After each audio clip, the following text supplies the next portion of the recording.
every once in a while, a technology comes along that changes everything. That's what happened when Apple reinvented the phone. That's what happened when crypto reinvented money. Today, we are going to reinvent payments. But before talking about what Mesh has done, I would love to walk you guys through quickly through the payment history. In 1970s, we had credit cards. They found the product market fit, and we had companies like Amex, MasterCard, Visa that reinvented payment and how we pay for things. 20 years later, we had a new phenomenon called the internet. We had PayPal, Amazon, eBay, that they build multi-billion and trillion-dollar companies on top of the internet. We call it e-commerce, like email, but for money.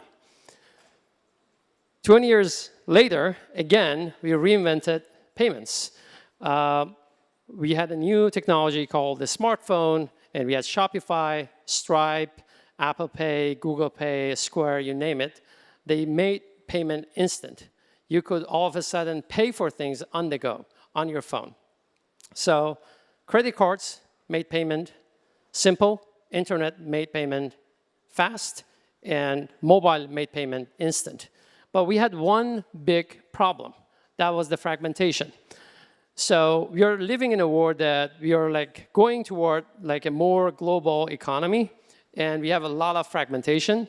And we need something that is decentralized, that is global and accessible everywhere. And I think it's about time for us to reinvent payment again after 20 years. So you can see that if you look at this global map, you can see that there is no border. So why we should use borders for payments? The problem is every city, every state, every country has its own rules and regulation. So as a result of that, we have a Stripe in the US, we have WeChat in China, Revolut in Europe, and Nubank in Brazil. So it's very fragmented. We need one network that connects all these little islands together. And the key word here is the network. But what are the characteristics for that network? It needs to be fast, global, as I mentioned, and decentralized. We don't want anyone to own that network that everyone is using for the payment. So let's say we need this global network, but how we can solve that, how we can build that network. Apparently, we solved it already. And it's not the blockchain. It's not the B word. It's the I word. It's the internet. Decades ago, we solved this problem. We connected billions of people to be able to interact and communicate with each other. So blockchain and stablecoins are bringing money onto the existing network. It's not about building a new protocol. It's not about building a new network. It's about using what actually works for decades. So if we use blockchain as the payment network, we want to talk about a little bit about the potential of this network. I want to show you two numbers. First, I want to show you the number of users. We have 600 million crypto owners.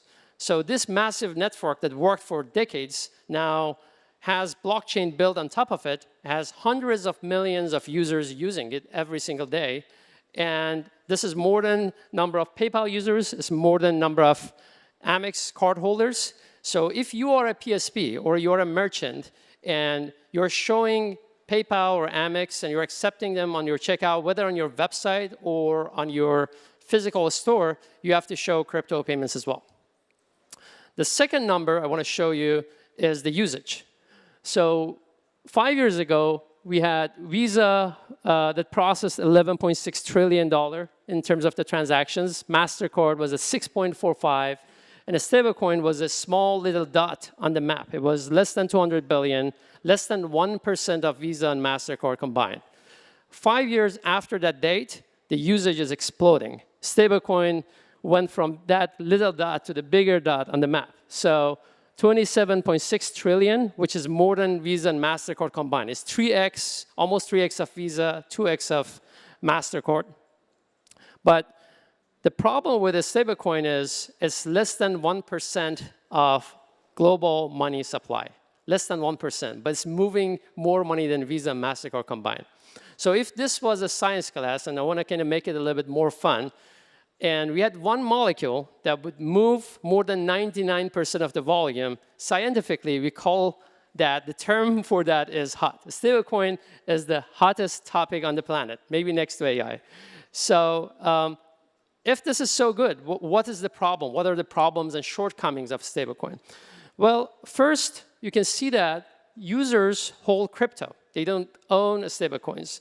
Merchants, on the other side, they want to accept only stablecoins or fiat. So pay with Bitcoin is so 2019. Merchants don't like to get paid in Bitcoin anymore, or any other cryptocurrency. They want to make sure it's stable.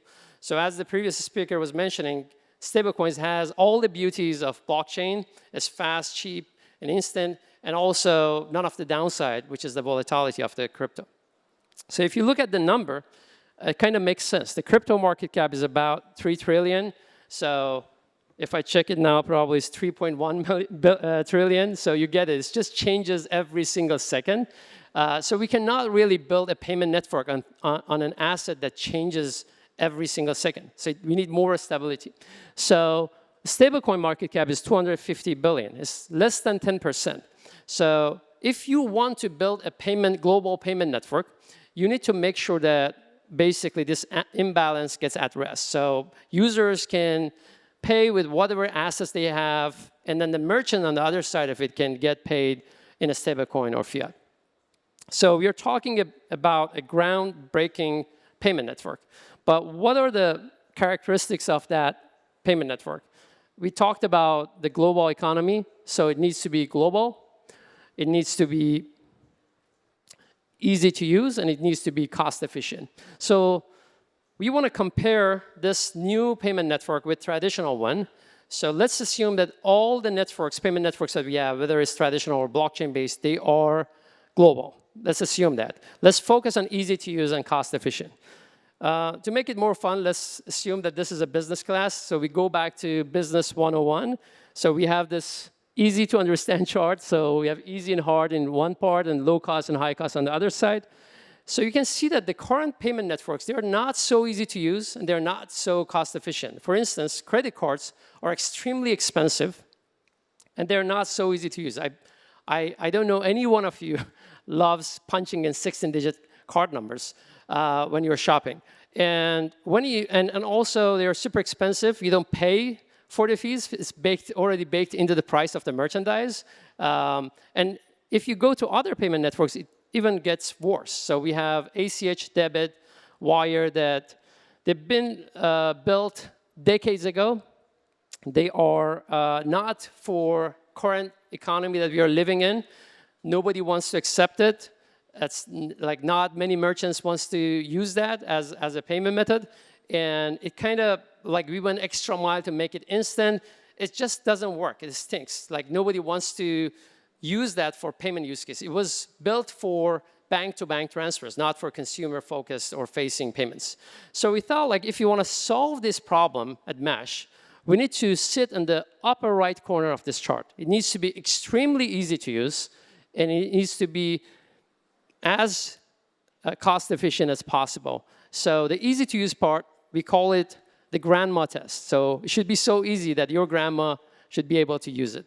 And it needs to be so cheap that like for merchants, for consumers, it kind of makes sense to use that versus other payment networks. That's what we are going to announce today. We call it MeshPay.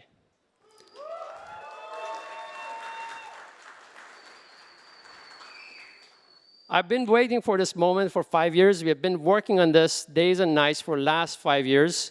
And it was not easy to build this. We had to build hundreds of integrations with different wallets and exchanges. We needed to work with networks, chains, tokens, and bring all of them under one unified API, and then also go to PSPs and merchants and enable them to accept crypto payments.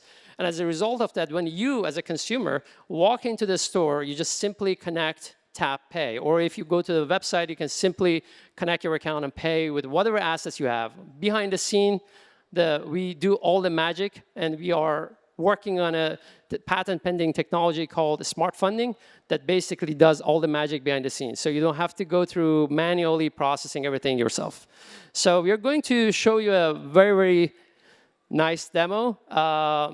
For this demo, we wanted to pick something that is extremely simple. There is no learning curve, and probably every one of you has used it today, or like you're using it on a day-to-day basis. Ladies and gentlemen, Apple Pay meets crypto.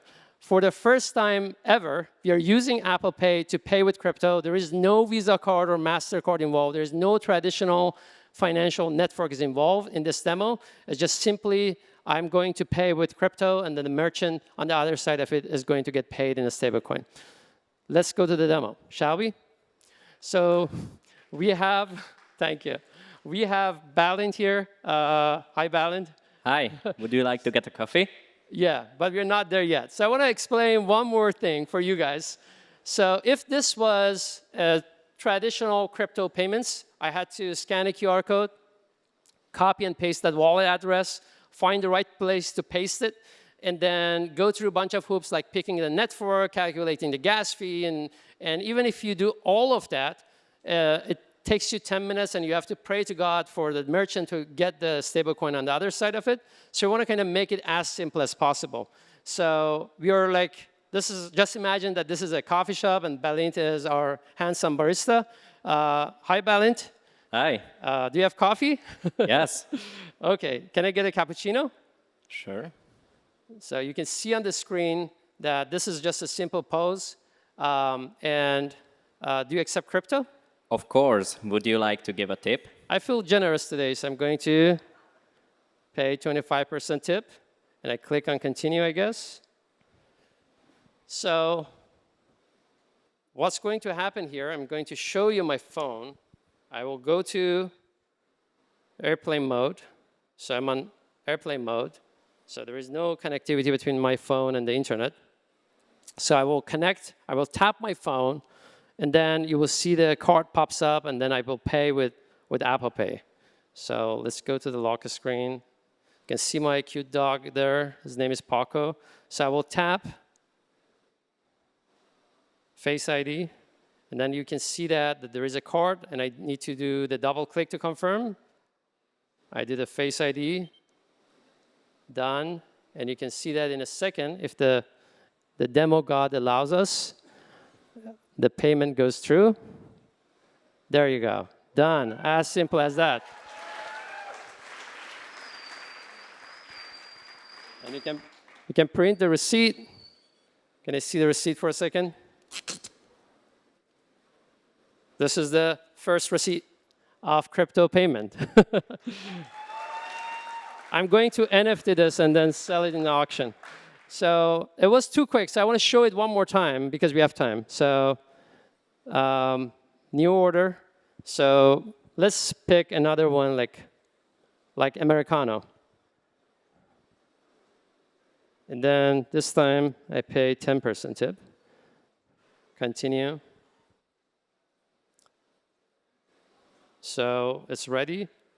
I just go here, double click, Face ID, tap, and done.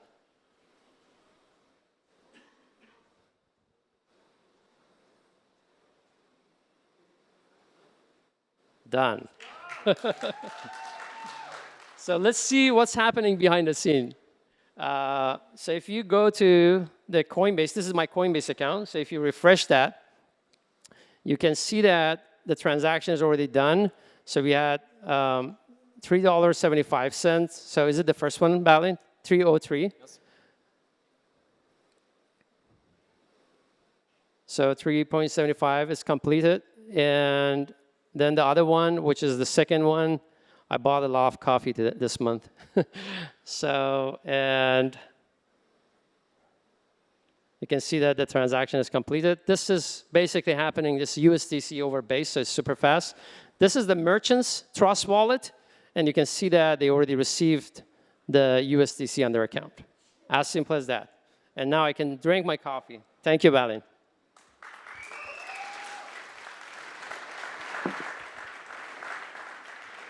Coffee tastes better when you pay with crypto. Okay, so stablecoins are cheaper, faster, better. So what's the holdup? And we saw that it actually works. So the problem with stablecoin is it is an amazing technology, but it's not ready for the prime time. You need to be able to custody. It's not a traditional financial asset, so you cannot hold it in your bank yet. So I know that's changing. So you need to work with companies like Bridge, BVNK, Paxos, that are all our partners. And if you're a global merchant or PSP, you need to work with 20 of them because you need to have different MTLs in different jurisdictions. You need to take care of the security. So if you're not a crypto company, it's hard to make sure it's secure. And also, the most important part is the technology. So we combine all of these and offered crypto with one line of code. So we did the hard work, so you don't have to. So if you're a developer, if you're a hacker, if you're a stable issuer, if you're a card issuer, if you're a merchant, if you're a PSP, whatever you're doing in crypto payment, we would love to talk to you. This is a good news for you. So it can decrease your development time by a lot. So we are excited to talk to you all. Come find us and talk to us. Stablecoins, internet change communication. Stablecoin are changing money. If you're building in this space for the future of payment, you cannot ignore it. This is Mesh. My name is Bam Azizi. And thank you all for your attention. Enjoy the rest of the conference.